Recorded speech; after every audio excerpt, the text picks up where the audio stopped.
You wake up one beautiful morning, step outside to hear the birds chirping, and you notice a yellow light on your generator. You ask yourself, will my generator ever work again? Well, let's talk about it.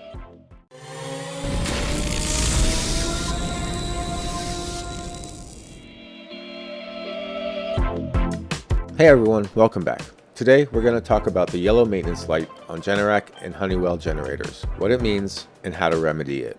So, the yellow light is simply a maintenance reminder light, and what it's telling you is that at certain intervals, certain things should be checked.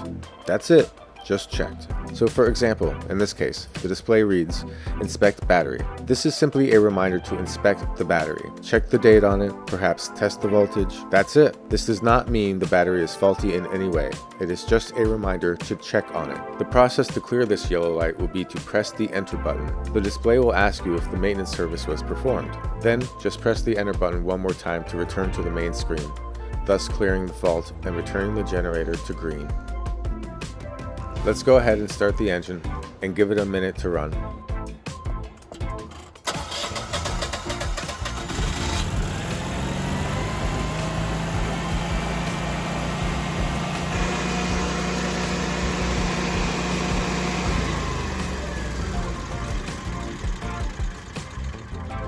Don't forget to return it to auto and you are all set. Thanks for watching. We have a lot more content to come, so please subscribe. If you have any questions, just leave them in the comments. And hey, stay safe.